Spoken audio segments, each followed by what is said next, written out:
Gjon Pali dytë thot, po mos ishin Bektashi nuk do kishte Shqipëri. Ne kemi një mrekulli tjetër shqiptar, që martohen midis besime pa pasur problem për besimin e tjetër, që se ka asnjë kom tjetër. Plus atë pritje që të bën shqiptari nuk ta bën asnjë kom. Të hap derën, të respekton, të bën. Atë dashuri që të kemi ne për mikun, për të huajin. Se ka njeri, ti e ke provuar në Shqipëri apo jo? Vetë e ke provuar. Prandaj që shqiptarët këtë e kanë ruajtur dhe do ta ruajnë dashurinë për njeriu. Po. Bektashit respektojnë të gjithë njerëzit, pa dallim feje, krahine, ideje, ngjyre, race, politike. I kanë vlezër dhe motër. Respektojnë edhe mashkullin edhe femrën, i kanë barabartë, falen i faltore. E respektojnë gruan si gjë që është pjesë e qelizës të familjes. Shumë mirë. E shkollojmë gruan, nuk e mbulojmë, për arsye se gruan e mbulojmë perçja e turpit, jo me rroba që vesh. Po. Pra, duke respektuar atë duke shkolluar atë, nxjerrim breza të shëndosh për njerëzimin.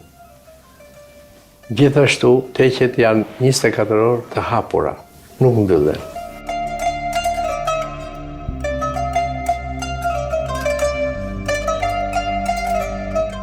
Shive pikturën atje.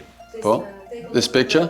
Po, me Luani, Gjapri, dy Gjapri me dorë. Ai që ka zbutur Luani me dy Gjapri, është i tarikatit Rufai. Ka vajtur te Haxhi Bektashi për të shiç apo bëj unë, për të mburrur. Këtu është shkëmbi me pemët. Ka shkut gurin. Me gurin? Gurin ka fluturuar. Ai ka ardhur me këtë Luan, ky ka fluturuar me gur, mbi gur. Ai tha, kush bën gjërat pa shpirt të fluturojnë, se gjërat me shpirt edhe mund t'i zbusësh. Nuk ka madhështi në fe. Fe nuk ka madhështi. Jo, unë jam, s'ka unë, Zoti është. Ne jemi shërbëtor, nuk jemi Zot. Po. Edhe ai i tregoi atij që nuk ka madhështi në fe. Zot të gjithë, Zot është gjithmonë. Zoti është gjithmonë, por neve nuk jemi Zot. Ne jemi shërbëtor dhe lutës. Mos u mbaj se je, mos u mbaj se ke. Asgjë s'je, vesh një grush dhe. Kur në pyesin ne fakiret, ku e si do shifet Zoti, ne i themi e i valla, mu në pik të një lot. Ai Zot që në një qast me miliarda botathur, atë robi e gjen brenda dhe një kokër grur. Ky është Kajkusë sultani. Sultani? Kajkusës. Është në Kairot e Egjiptit ka të qenë. Këto kafshit i shikon ti, janë veset e njeriut. Ku ai që i heq këto vese, bëhet njeri i përsosur.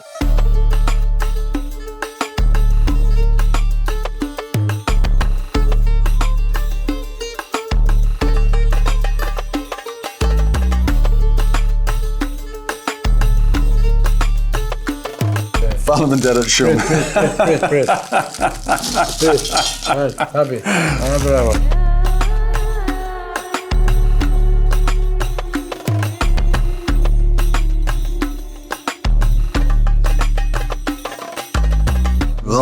Rovsh. Faleminderit. Well, that was a very enjoyable meeting. I came out with a head full more of knowledge and a handful of sweets. I don't know if I can eat all these. Very much enjoyed our time here in the Kruja Gjishata, but we're going to dig a little more into this religion. And the place to do that is in its heartland, in the south of Albania. Let's go.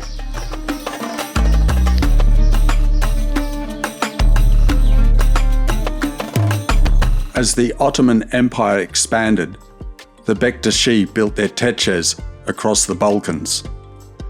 But the first of many persecutions was about to befall upon the Bektashi. The auspicious event in 1644 was marked with the destruction of the large Hizalik monastery near Andrianopolis by the Grand Vizier, Kara Mustafa Pasha. Rumours of heresy were most likely used as the Pasha's cover to repurpose the valuable building materials for his own mausoleum.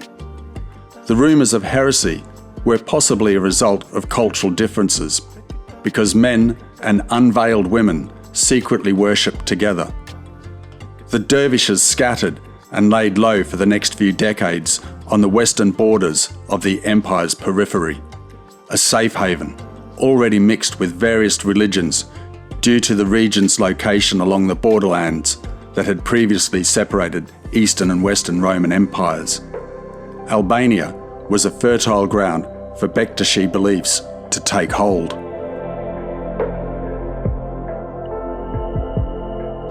As time passed, the persecutions of 1644 began to fade, and the dervishes who fled the Hizalik monastery also spread their religion. And this was later accelerated in the late 18th century and early 19th century, due largely to a man called Ali Pasha Tepelena, and he ruled from this castle in Tepelena. He was a de facto ruler of a semi-independent state within the Ottoman Empire, and he opposed central Ottoman authority. And the Bektashi held similar views of the Sultanate.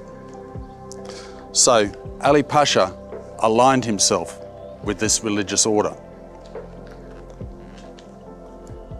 It became a refuge, his domains, for the dervishes fleeing persecution.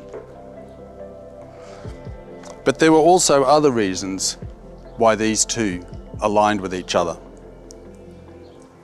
By the mid-1500s, much of the Balkans was already conquered by the Ottomans, and there was no need for this tolerant religion to be used as a soft power by the Ottomans to embrace all of the different religions in their new part of the empire.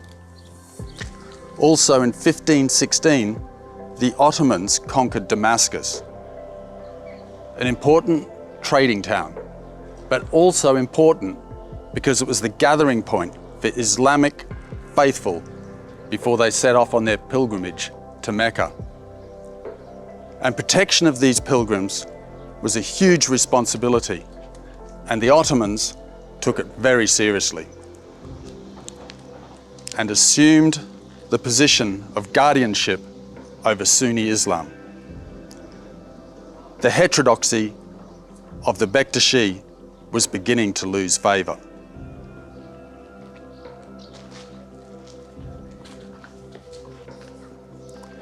It's a massive castle because Ali Pasha was a very powerful man.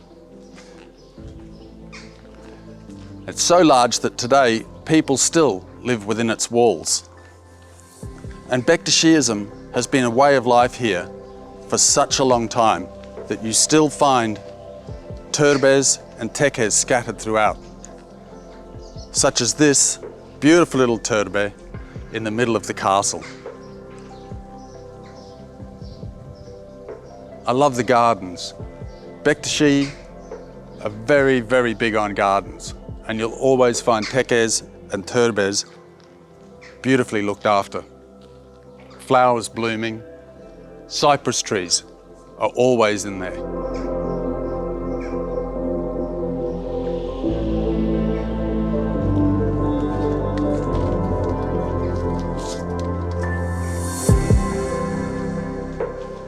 So I've met with Gazim, who's living within the castle walls. How are you, Gazim? Fine, thank you. Bravo. This beautiful little turbe is opposite your house. You see this every morning. Yeah, we see here. A good thing to wake up to. See, it's a good thing having this there here. Yeah. How many Bektashi do you think live within the castle walls? Half of the population? No, I think not only the people who live in here, but all the city appertain to Bektashin. We live with each other with harmony, not problems of, because there is a jami. Yes, a mosque. Okay, mosque. And there is not a problem. Yeah. The Muslim have not problem with Bektashi, with Orthodox. In Albania there is a harmony, is perfect, because we have maybe in Skuteri there is Catholic. Yes. But not problem with Muslim, with Yes. Bektashi, with Orthodox. There is the same. Yeah. It's something in the I think there is an exemption of harmony of the belief.